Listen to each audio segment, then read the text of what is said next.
Bien le bonjour à toutes et à tous, Valentin Offrand avec vous. Nous sommes le mardi 8 janvier 2019. Regain d'espoir au niveau des discussions commerciales entre les États-Unis et la Chine qui ont repris bien, depuis hier.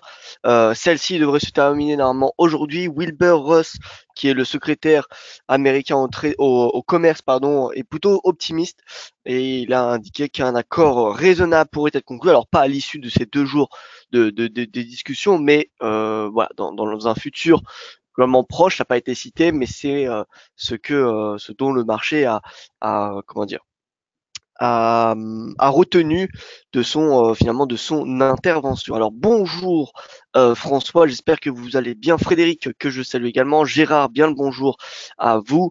Voilà, bonjour à tous et à toutes. J'espère que vous allez bien, j'espère que le son et l'image fonctionnent correctement.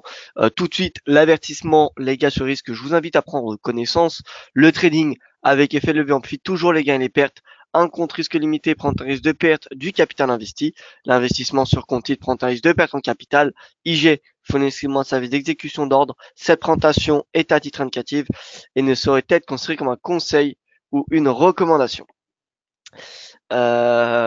Au niveau du résumé de la science américaine et asiatique, alors déjà petite parenthèse, pourquoi je ne mets plus de briefing d'actualité? Tout simplement parce que je publie un article quotidien, très tôt, plutôt matinal sur DailyFX, juste avant ce point de marché, dans lequel il y a un commentaire avec un peu d'actualité dedans.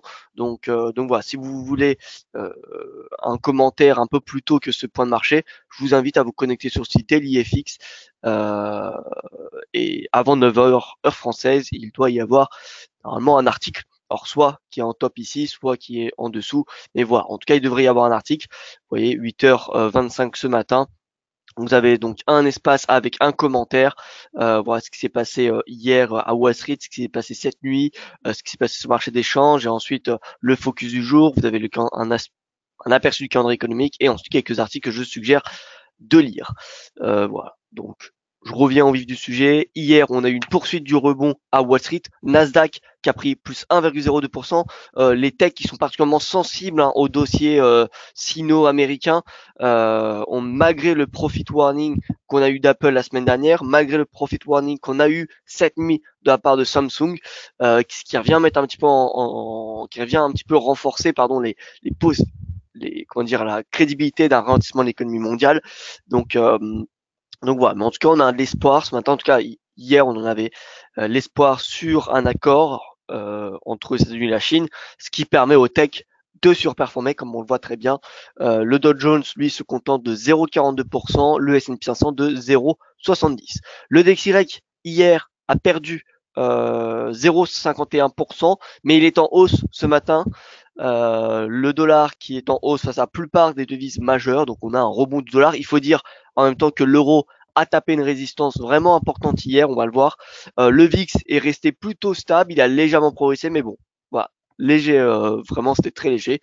Ce matin, nous avons le 10 ans US qui prend 3 points de base par rapport à hier, le yen qui perd 0,12, le gold 0,45, ce qui est normal puisqu'on a, comme je vous l'ai dit, un rebond du dollar ce matin.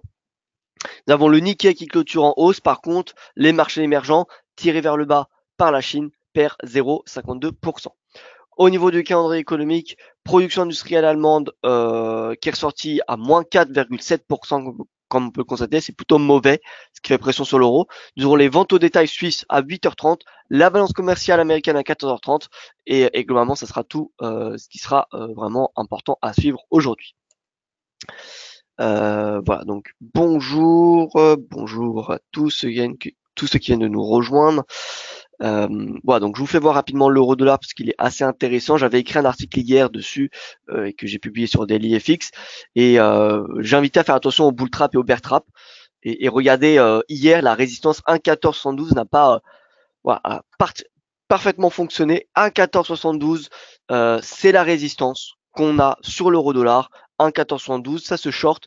Et la perspective baissière, c'est dans un premier temps un retour à 1,1361. Mais concrètement, tant qu'on est dans ce range, il y a beaucoup plus de chances qu'on y reste. Donc, pourquoi pas aller chercher un retour à 1,13. Donc, depuis le prix actuel, vous voyez, ça fait un risque de 45, voilà, une cinquantaine de pips pour potentiellement aller chercher 140, ce qui fait un ratio scorement presque de 3, ce qui est plutôt pas mal. Prochaine date importante pour l'euro-dollar, ce sera le discours de Jerome Powell jeudi devant le club économique de Washington. Il est sur le calendrier économique, il me semble. Donc jeudi, on va enlever Fed, voilà. Voilà, Fed Powell, club économique de Washington à 18h heure française. Donc ça, ce sera vraiment on va dire une échéance importante pour l'euro-dollar, ainsi que les minutes de la Fed qui seront publiées demain. Mais bon, on ne devrait pas avoir de grosses, de grosses nouveautés et on ne devrait même pas en avoir finalement. Donc, je pense que vraiment cette semaine, s'il y a un événement à suivre sur le calendrier économique pour la paire euro-dollar, c'est vraiment ce discours de Powell à 18h jeudi.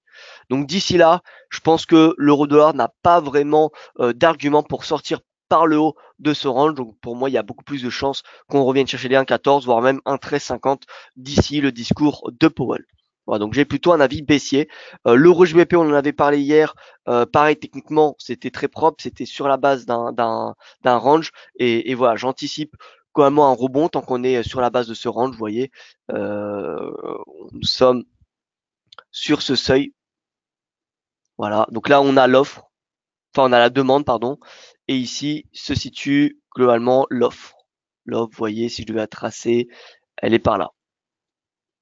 Donc la demande, l'offre, et voilà. Donc la demande aux alentours des 0,8950, ça se paye, je dirais, l'euro-JBP, en tout cas d'un point de vue ratio risque-rendement, vous voyez, avec un stop d'invalidation par ici, légèrement en dessous, pardon, légèrement en dessous de la zone de cette mèche, vous voyez, de la zone de demande. Et voilà, donc, pardon. Voilà, donc avec un stop légèrement en dessous et une prise de bénéfice légèrement, pareil, légèrement en dessous de la zone de résistance, toujours, hein, ne pas se mettre à une zone de résistance pile. Et vous voyez que bon, ça fait visuellement un ratio scorement positif, voilà, une cinquantaine pour 85. C'est pas un ratio scorement extrêmement intéressant. Moins de 2, c'est pas très très intéressant, mais ça reste quand même voilà, convenable, je dirais, pour un trade. Bon, donc euro-GBP perspective haussière, euro-dollar perspective plutôt baissière. Au niveau de notre CAD-yen à UD-yen, alors CAD-yen est en hausse. Voilà, il est déjà venu chercher 82,17. L'objectif que j'avais donné hier, il me semble, c'était 83, puis potentiellement 85 d'ici la fin de semaine. CAD qui est soutenu par le pétrole, le yen qui est pénalisé à court terme, hein, je dis bien, par le regain d'appétit pour risque, le regain d'espoir. Donc voilà, le yen qui est en baisse, à l'image du yen index. Regardez, yen index en baisse. On regarde le VIX. Le VIX est stable, mais bon, il est en baisse depuis le 26 décembre. VIX comparé au VIX 3 mois sous 1, ce qui veut dire que le marché revient dans une phase plutôt normale qui consiste à s'attendre, à se protéger de la volatilité sur du plus long terme. Voilà, c'est normal. Et donc voilà, donc VIX en baisse, yen en baisse, franc suisse même en baisse. Donc voilà, tout ça c'est des arguments en faveur d'une hausse des marchés actions et donc d'une baisse du yen. Voilà, donc CAD yen toujours haussier jusqu'à 83, c'est le premier objectif. Viendra ensuite, ouais, ce support à 83 et quelques. Voilà, vous pouvez ensuite ajuster vos objectifs. On avait également parlé de l'AUD yen. Donc l'AUD yen a un peu plus de mal à progresser. Alors on va se mettre en journalier, mais il a progressé quand même hier. Mais vous voyez que c'est avec un momentum un peu plus faible. L'AUD yen, la perspective est haussière jusqu'à 80. L'AUD yen, c'est une paire qui est très sensible à la situation économique mondiale. Dès qu'on a un ralentissement de l'économie mondiale, l'AUD yen est baissier. Et dès qu'on a une accélération, ou en tout cas quand le marché reprend espoir, eh bien l'AUD yen, c'est une paire qui est particulièrement haussière. Et c'est justement pour cela que je suis haussier sur l'AUD yen. Je pense que le marché entre en phase plutôt optimiste à court terme, hein, je parle bien. Je dis pas qu'on va avoir une accélération de la croissance mondiale, hein, on va bien avoir un ralentissement, mais voilà, ça fluctue et Et c'est surtout les prévisions, les forecasts qui sont importants. Et je pense que avec ces discussions commerciales, il y a des chances qu'on ait un regain d'espoir sur ce dossier entre les États-Unis et la Chine, ce qui permettrait à la UD-Yen de progresser. Ce qui ne veut pas dire qu'on va avoir un bull market sur la UD-Yen, mais à court terme, je pense que c'est possible qu'on ait un regain d'espoir.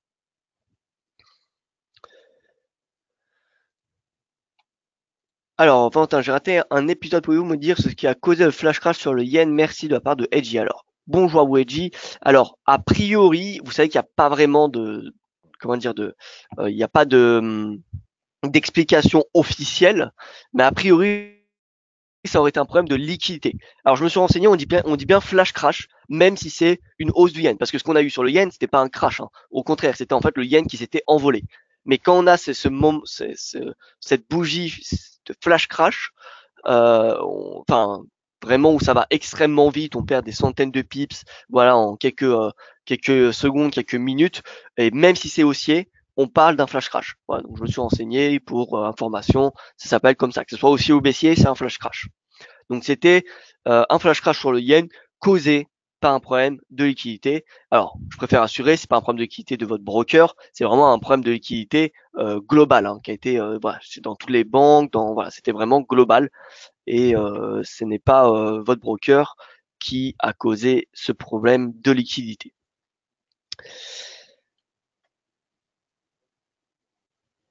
Alors continuons. Voilà, je vais passer au marché action. Je reviendrai sur le forex un petit peu après. Marché action, donc on a eu des gaps légèrement haussiers ce matin. Regardez l'Eurostoxx 50. Alors l'Eurostoxx 50, on avait ouvert en hausse hier. Finalement, on a clôturé en baisse. Aujourd'hui, bon, qu'est-ce que nous avons? On a une ouverture en hausse. Pardon, on a une ouverture avec un gap baissier, mais finalement, on revient chercher le prix de clôture de la veille. Honnêtement, je suis neutre à court terme sur les indices européens.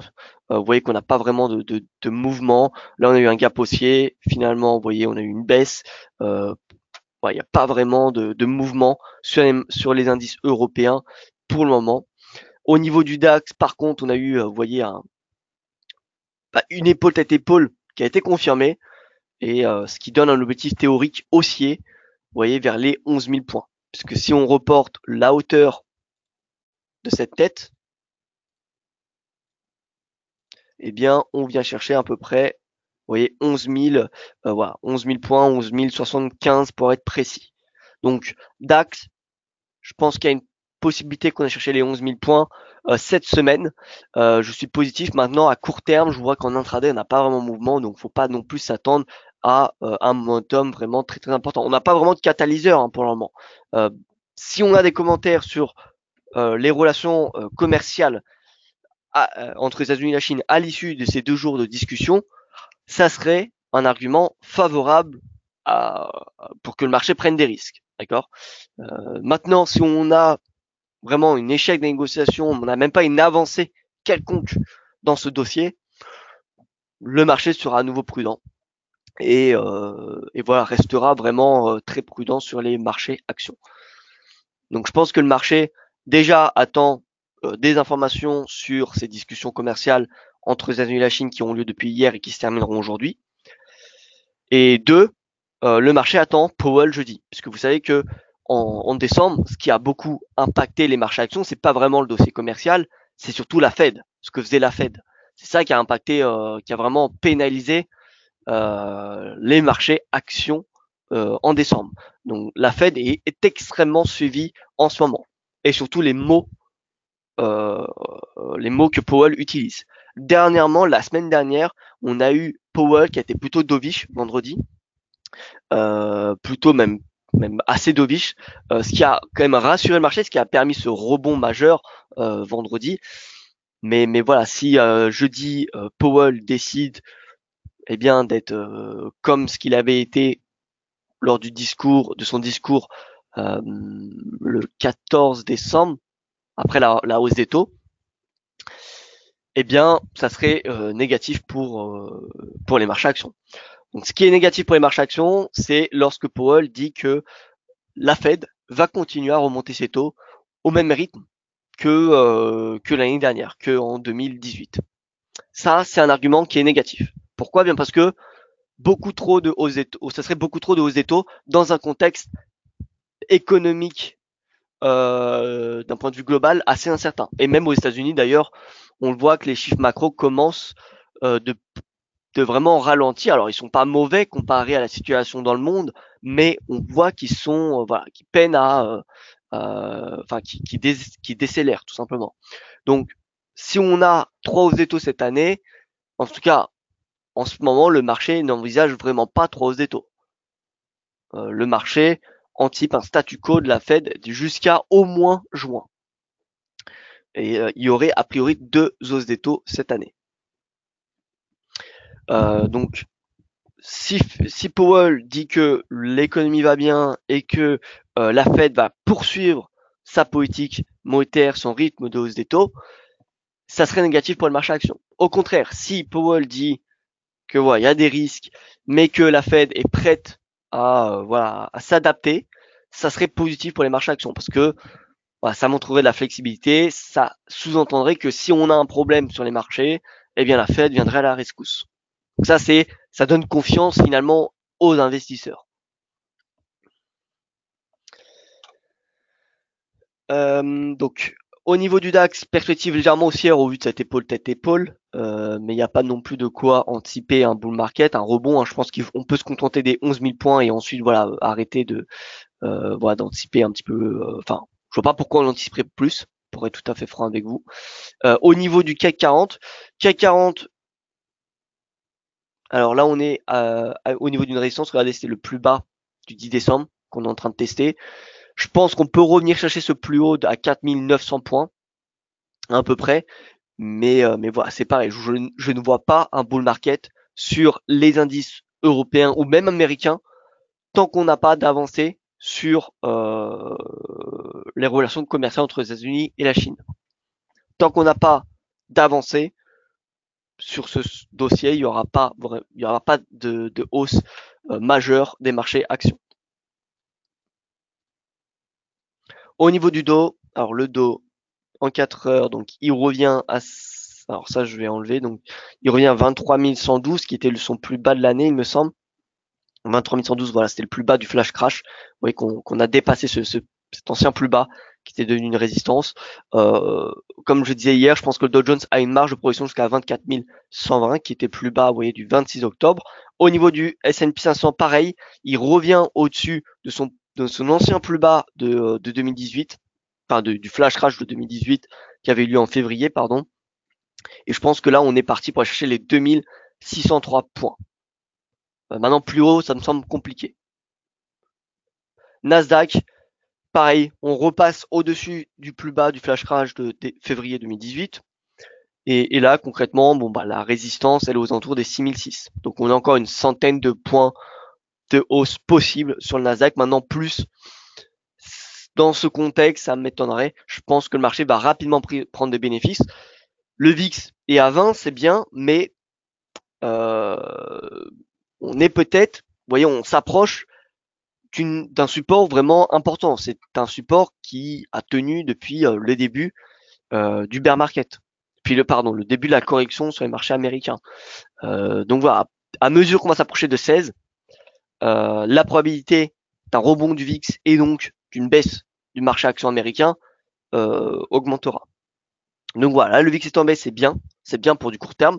Maintenant, à moyen terme, plus on va tendre vers 16, plus ça va être délicat d'être long sur le S&P. Bonjour, quels sont les supports intraday CAC, DAX, Dow Jones, Nasdaq, s'il vous plaît, résistance intraday, Nasdaq, Nikkei. Eh bien écoutez, ce que je vous invite à faire, Philippe, c'est regarder les points pivots journaliers. Regardez les points pivots journaliers. Regardez le plus haut et le plus bas également des prix lors des prix du futur et non pas du cash. Donc pour les points pivots, il faut mettre le cash. Et pour plus haut, plus bas du futur, eh bien, faut mettre du coup les prix futurs. Voilà, donc ça, pour moi, c'est les meilleurs supports résistance. En tout cas, c'est les plus faciles à voir et vraiment les plus, du coup, plus faciles et en même temps qui sont efficaces. Vous voyez, d'un point de vue ratio efficacité, simplicité, je pense que c'est c'est la meilleure façon de tracer des supports et des résistances en intraday. Également prix de clôture de la semaine précédente. Ça, c'est un niveau important. Donc voilà, juste pour en faire un, par exemple, je vais mettre le CAC 40. CAC 40. Donc là, en journalier, moi j'ai paramétré pour en unité de temps journalière et au-dessus, eh bien, j'ai les prix du futur. Donc du coup, ce que je peux faire, c'est que je peux tracer, vous voyez, donc plus bas, plus haut de la veille. Ensuite, je peux me mettre en 30 minutes, mettre des points pivots. Donc quand je suis en unité de temps intraday, donc en dessous du journalier, eh bien,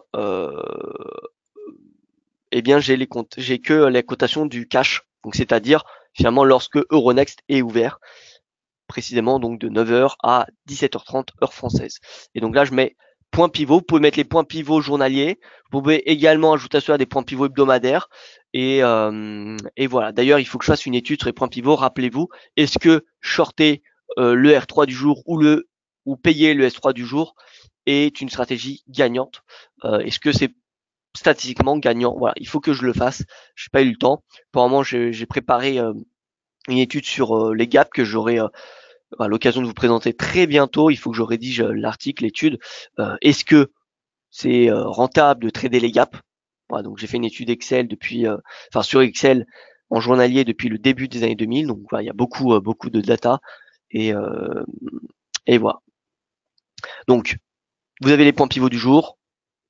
Vous pouvez mettre également les points pivots hebdomadaires qui vont vous aider à y voir un petit peu plus clair pour de l'intraday. Voilà, donc point pivot hebdomadaire, S1 du jour, vous voyez là c'est une zone de support, et là la prochaine zone de résistance, déjà c'est le R1 du jour. Moins il y a de vol, plus les résistances ou les supports sont importants. Et plus il y a de vol, moins ils sont fiables. D'accord. Donc là par exemple ce S2 journalier il coïncide parfaitement avec le S1 hebdo.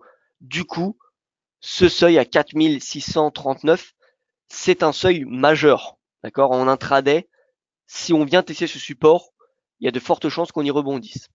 À part si on a bien évidemment une news politique ou économique qui est vraiment très très mauvaise.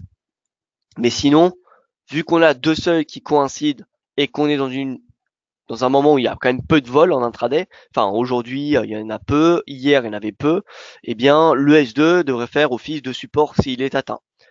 Je pense pas qu'on ira chercher au-dessus du S2, en dessous du S2. D'ailleurs, je ne pense même pas qu'on ira l'atteindre aujourd'hui.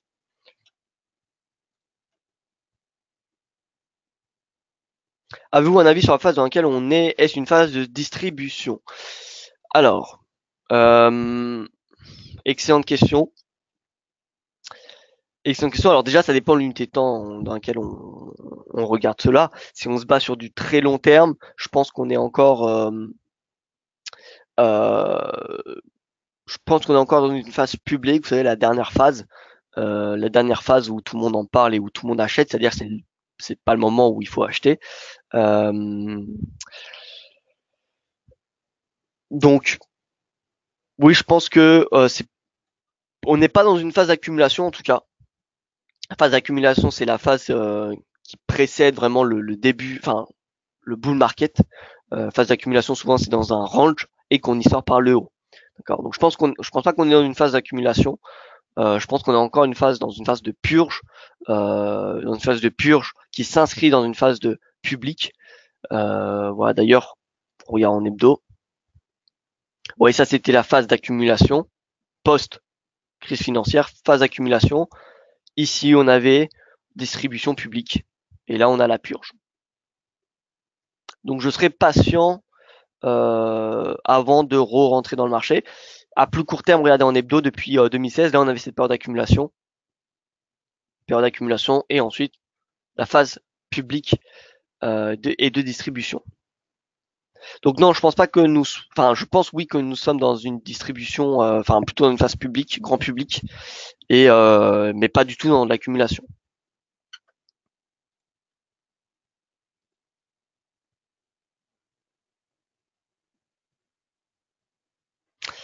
Alors donc en résumé sur les marchés actions pour aujourd'hui, je ne m'attends pas à de mouvements majeurs. Vraiment, le catalyseur aujourd'hui, ce sera les commentaires qui seront réalisés par les Chinois ou par les Américains concernant l'état des discussions, puisque, je le rappelle, nous avons une délégation américaine qui est à Pékin depuis hier pour discuter justement d'un accord commercial entre les États-Unis et la Chine. Ces discussions termineront aujourd'hui. Donc, c'est ce que le marché attend, c'est des commentaires, parce qu'il n'y en a pas eu, enfin, il n'y en a pas vraiment eu qui ont été faits, mais donc des commentaires sont attendus sur ce sujet. Et je pense que c'est le catalyseur qui permettra de recréer un petit peu de volatilité. Donc je pense qu'en attendant, le marché va rester plutôt prudent, patient, euh, tout simplement.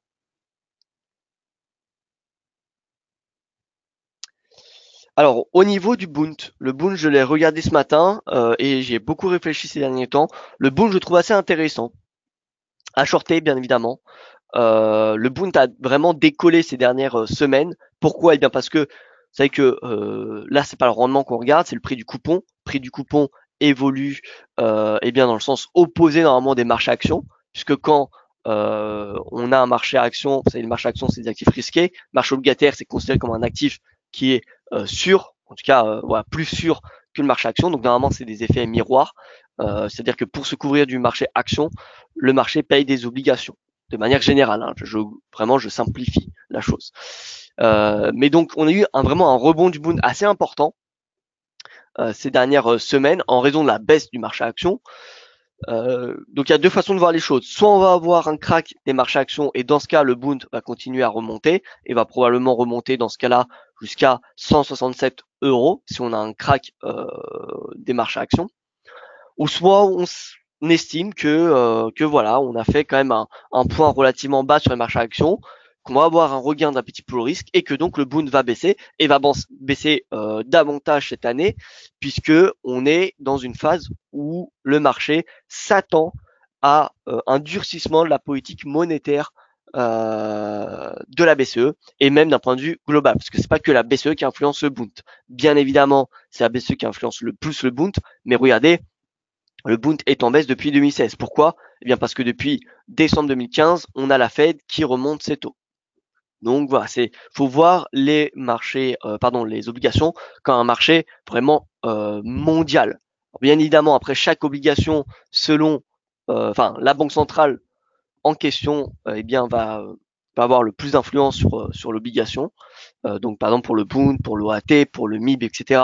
C'est bien évidemment la BCE qui va avoir le plus d'impact sur le prix de ces obligations, mais ça ne veut pas dire que la Fed n'en a pas. Ça ne veut pas dire que la BOJ n'en a pas. Si demain nous avons toutes les banques centrales qui remontent leur taux d'intérêt, même si la BCE maintient ses taux d'intérêt à 0%, le Bund et toutes les autres obligations européennes, le prix des coupons, eh bien les prix baisseront puisque nous aurons moins de liquidités sur le plan mondial. Donc, si on a moins de liquidités, eh bien, on a des prix qui sont, comment dire, un peu plus compétitifs sur les obligations, parce que forcément, si on a en France une OAT, donc l'obligation d'État française, qui est à, imaginons, 0,50% de rendement, mais que, imaginons, au Canada, on a cette même obligation, enfin, l'obligation avec la même maturité qui est à 3%, eh bien, les investisseurs internationaux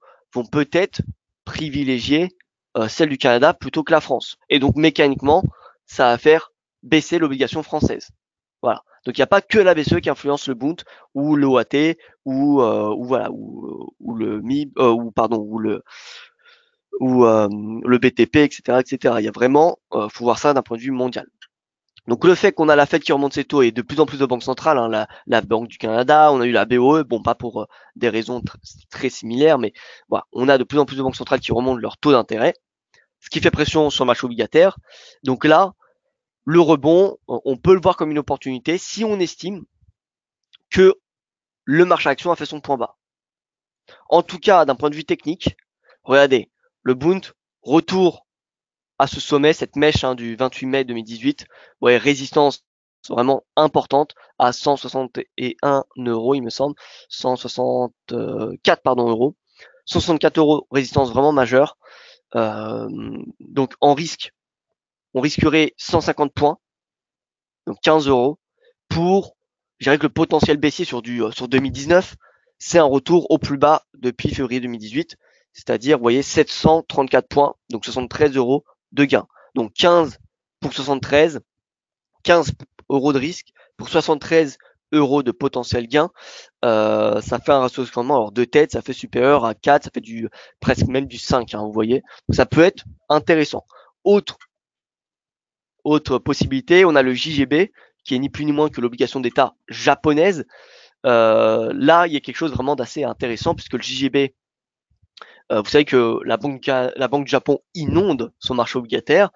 Finalement, le 10 ans japonais, il est à 0 point de base. Donc, vous risquez, vous voyez, peut-être 10 points de base, puisque le 10 ans japonais, je ne pense pas qu'il peut aller en dessous de 0,10. Je vois pas comment c'est possible pour un investisseur de donner de l'argent, de perdre de l'argent. Vous voyez, parce que si un investisseur achète du JGB lorsque son rendement est inférieur à 0%, il perd de l'argent. Il donne de l'argent à la Banque du Japon pour, il donne même plus d'argent.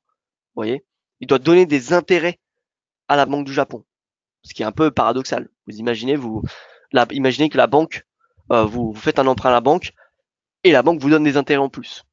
Vous payez rien. Vous voyez que c'est pas durable. Enfin, en tout cas, je ne pense pas. Donc c'est pour ça que le 10 ans japonais, les obligations japonaises, me semble intéressant. Vous voyez que le 10 ans est passé sous 0%. Vous voyez qu'il a fait un plus bas à moins 0,054. Et le plus bas historique a été inscrit en juillet 2017, moins 0,30. Ça, je pense, ça, c'est des conditions de liquidité vraiment extrêmes d'un point de vue mondial. Et je ne pense pas que ça va être réatteint, à part si, encore une fois, on a un crack comme au niveau des subprimes. Mais sinon, voilà, d'un point de vue ratio de rendement, vous voyez que le risque, vous risquez peut-être 10 points de base pour aller chercher potentiellement du 100 points de base. Donc d'un point de vue ratio de rendement, pour moi le JGB me semble également extrêmement intéressant à shorter. Donc JGB en hebdo, regardez ce que ça donne. Donc là on est sur du contrat futur. On peut faire une analyse technique peut-être. Donc là, c'est un trade purement fondamental. Hein. Shorter les obligations, ça revient à payer les actions. Hein. C'est pas le miroir, c'est pas le miroir parfait, mais ça reste quand même une corrélation particulièrement négative entre le prix d'une obligation et le prix des marchés à actions. Donc là, qu'est-ce que nous avons JGB en journalier. Vous voyez qu'on a un plus haut d'1 an, puisque ça c'est le canal de Donchamp. Plus haut d'1 an. Donc on peut peut-être mettre des supports de résistance. Donc là on a un niveau de résistance. On a des supports. Voilà, donc là je pense que cette zone de résistance est assez intéressante pour aller chercher potentiellement les 149 yens. 149 yens. Par contre, en risque, on voit que d'un point de vue technique, c'est un petit peu moins propre puisqu'on n'a pas vraiment de sommet au-dessus duquel on pourrait placer le stop. Mais en tout cas, le potentiel, il est clairement baissier sur le JGB. Voilà, le JGB, la Banque du Japon, je vois pas comment elle pourra continuer à acheter ses obligations si toutes les banques centrales commencent à remonter leur taux. Vraiment, l'invalidation de cette stratégie, c'est si on a un crack boursier. Parce que si on a un crack boursier, la Fed redeviendra accommodante, toutes les banques centrales redeviendront extrêmement accommodantes et les prix des obligations vont à nouveau s'envoler. Maintenant, si on estime qu'on n'aura pas de crack boursier à court terme, enfin à court, moyen, enfin cette année, le JGB, le Bund et les autres obligations ont leur chance pour baisser. Alors, le Brexit voté, est-ce bon ou mauvais pour les paires GBP-USD ou GBP-USD fondamentalement? Alors oui, c'est bon pour la livre sterling si le Brexit est voté. Alors si c'est bien évidemment l'accord qui a été conclu entre Theresa May et Bruxelles, ça serait bon signe pour le GBP parce que ça leverait un petit peu les incertitudes. Certes, c'est pas bon pour le Royaume-Uni, mais c'est mieux que s'il n'y avait pas de hard Brexit. Et pour le moment, le marché ne sait pas trop ce qui va y avoir. Donc, je pense, le marché préférera accueillera positivement le fait que le Parlement vote en faveur de l'accord de Theresa May, voilà, même si économiquement, le Brexit, que ce soit un soft ou un hard, impactera le Royaume-Uni. Question personnelle, Valentin, dans vos travaux, avez-vous déjà fait des analyses basées sur le data mining? Alors, data mining, je ne vois pas ce que c'est, ça me fait penser un petit peu aux cryptocurrencies, je ne sais pas si c'est ça. Donc, si vous pouvez me donner un peu plus d'informations, je pourrais mieux vous répondre. En cas de vrai bear market, que devrait être le comportement du pétrole? Alors, les commodities, généralement, dans un bear market, eh bien, sont baissières. Pourquoi? Parce que généralement, les bear markets, c'est justifié, c'est économique. D'accord? Les vrais bear markets, c'est économique. Et donc, si l'économie mondiale a ralenti, on a une baisse de demande de matières premières. Donc, normalement, le pétrole devrait baisser. Regardez ce qui s'est passé en 2008. Le pétrole avait chuté. Parfois, on dit pour se couvrir d'une éventuelle baisse indice, il faut acheter la volatilité. Concrètement, cela consiste à quoi? Alors, il faut acheter la volatilité. Je pense que vous confondez avec acheter le VIX. Acheter le VIX pour se couvrir de la baisse des indices. Il y a plusieurs moyens de se couvrir des indices. D'accord. Regardez, en fait, faut regarder ce que font les portefeuilles, les gérants de portefeuille. Puisque un gérant de portefeuille n'est pas 100% sur des actions. Loin de là, d'ailleurs. Loin de là, ce serait beaucoup trop risqué pour ses clients. Quels sont les types de produits? D'accord. On a des matières premières. Les devises, ça ne fait pas partie de produits qui sont des portefeuilles d'investissement. Généralement, les devises, c'est fait pour se hedger. Il n'y a pas vraiment de... c'est pas un investissement, les devises. Donc, on a les actions, les obligations, les matières premières. D'accord. C'est ces trois produits sur lesquels les fonds d'investissement investissent. Quels sont les produits les plus volatiles? Quel est le produit le plus volatile? La classe d'actifs le plus volatile, c'est les actions. Les actions et les matières premières. Les obligations sont beaucoup moins volatiles. Donc on peut acheter du Bund pour se couvrir. Donc oui, voilà, exactement. Donc pour se couvrir de la volatilité du marché action, pour pas avoir un portefeuille qui un jour prend 4% et l'autre jour perd 3%, le marché va également prendre des obligations. Pourquoi? Eh bien simplement parce que quand on aura une baisse du marché action, on aura une hausse des obligations. Donc votre portefeuille, il va avoir, voyez, une volatilité de votre portefeuille qui va diminuer. Maintenant, vous vous posez la question peut-être pourquoi acheter des obligations, acheter des obligations et acheter des actions si les deux se hedgent. Du coup, on va être flat à la fin de l'année. Eh bien non, non parce que déjà il y a une question de dividende dans les actions. Donc même si vous êtes flat, même si imaginons votre obligation prend 1% et que votre, qu'à la fin de l'année, à la fin de l'année votre obligation a perdu 1% et que votre indice a gagné 1%, vous avez quand même des dividendes qui sont rentrés dans votre portefeuille. Donc déjà vous n'êtes pas flat. Et deux, ça n'arrive jamais. C'est-à-dire que les indices sont plus volatiles normalement que les obligations. Donc si votre indice, je ne sais pas, perd 20%, votre obligation va peut-être en prendre 5. D'accord? Il va pas en gagner 20. C'est pas un effet miroir. Donc vous ne serez jamais flat. Et c'est pour ça qu'ensuite il y a une question de pondération. D'accord? Quelle pondération dans un portefeuille? Est-ce que vous privilégiez les actions ou est-ce que vous privilégiez les obligations? Et ensuite on a les matières premières. Mais il faut savoir que chacun de ces produits, matières premières, et je dirais plutôt or pour déclasser l'or des matières premières. Donc or, matières premières, actions, obligations, évoluent positivement, ont chacun leur type d'environnement. C'est-à-dire qu'il y a un type d'environnement dans lequel l'or va surperformer. Il y a un autre type d'environnement dans lequel les actions vont surperformer. Il y a un autre type d'environnement dans lequel les obligations vont surperformer. Et il y a un autre type d'environnement dans lequel les matières premières vont surperformer. Et chaque type d'environnement est dans un cycle, est inscrit dans un cycle. Donc de toute façon, il y aura toujours l'or à un moment qui va surperformer. Il y a des moments où les matières premières vont surperformer. Acheter des matières premières permet de se couvrir de l'inflation. Parce que l'inflation, quand vous regardez dans les IPC, indice des prix à la consommation, la plupart de l'inflation est générée par le pétrole et par les matières premières. C'est pour ça qu'on dit IPC Core, hors énergie et hors nourriture. Parce que la nourriture et les prix d'énergie, donc gaz et pétrole, sont les produits les plus volatiles dans l'inflation. Donc c'est pour ça que pour se couvrir de l'inflation, eh bien, il faut acheter des matières premières. Voilà. Ensuite, pour se couvrir d'un risque de baisse de ralentissement de l'économie mondiale, on achète des obligations, puisque on sait que si on a un ralentissement de l'économie mondiale, on a une baisse des marchés actions. Et pour profiter de la croissance mondiale, on achète des actions.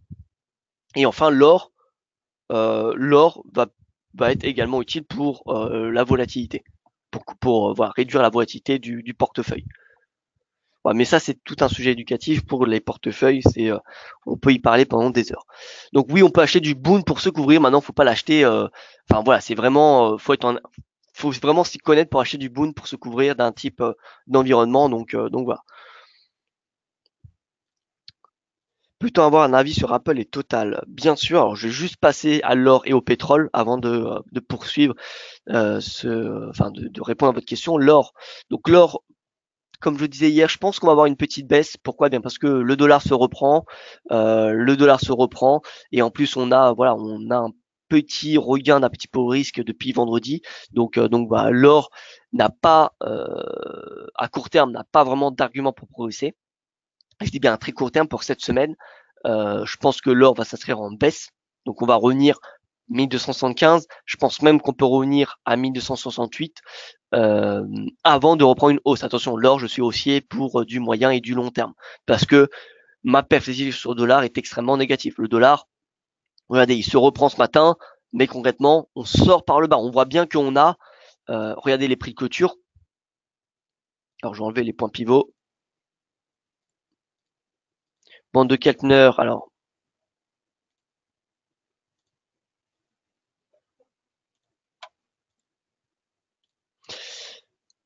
Bande de Keltner, alors voilà. Regardez un petit peu en prix de clôture, on voit bien qu'on a des creux et des sommets dorénavant qui tombent de plus en plus bas. Vous voyez, sommet, creux, sommet, creux, sommet, creux. Et là, on est en train de peut-être faire le sommet. On va peut-être revenir à 95-64 avant de refaire un creux. On voit le RSI est dorénavant en territoire bearish. On avait un triangle descendant, et donc on est sorti par le bas, c'est un signal baissier. Donc voilà, le DXY, perspective baissière sur du moyen terme. Je pense que cette semaine, le DXY a toutes ses chances de rebondir. Mais voilà, je pense que ce mois de janvier et peut-être même les prochains mois, le DXY devrait plutôt s'inscrire en baisse.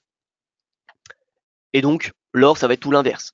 L'or, cette semaine, a ses chances de baisser, mais si sur du moyen terme, on anticipe une baisse du dollar, du coup, l'or devrait progresser et même passer au-dessus des 1300 $. Donc voilà. C'est pour cette raison que je suis baissier sur l'or, on va dire à très court terme pour cette semaine, mais qu'ensuite, voilà, sur le mois de janvier, sur le mois de février, à moyen terme, vraiment moyen long terme, je m'attends vraiment à une progression de l'or assez importante.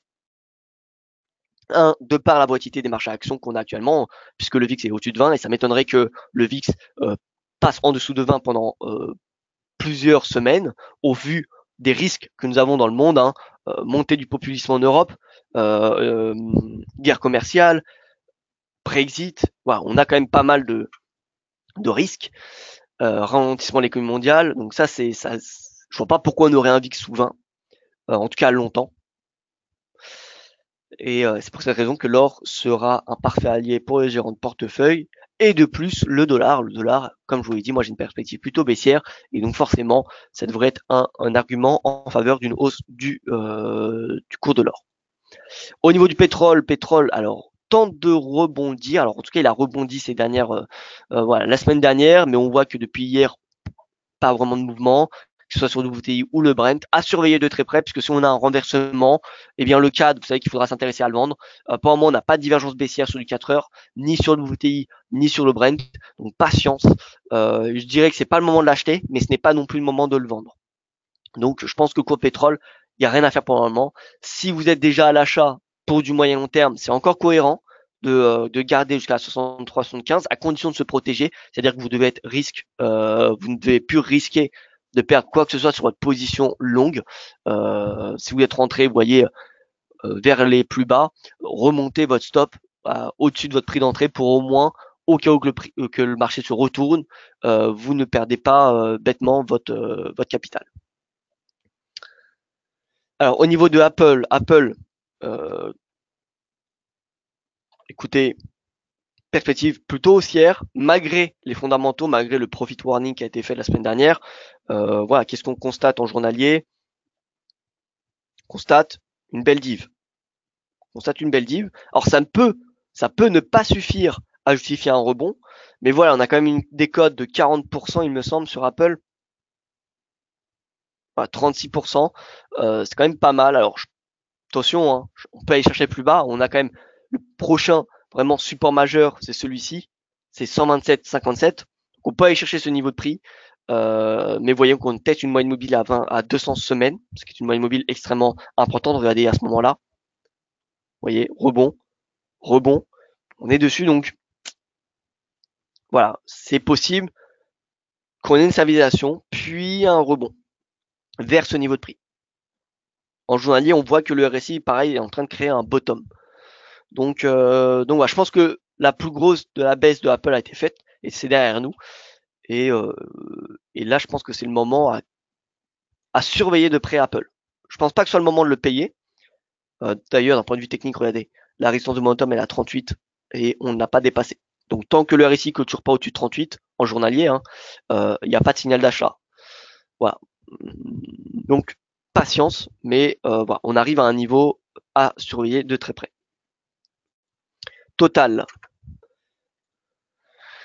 Alors Total en hebdo, qu'est-ce que ça donne? Alors Total, pour ceux qui ne savent pas, c'est enfin trader Total, pardon, sa particularité, c'est vraiment corrélé au cours de pétrole, donc voilà, c'est normal. Donc votre opinion sur Total doit être assez cohérente quand même avec votre opinion sur les cours de pétrole.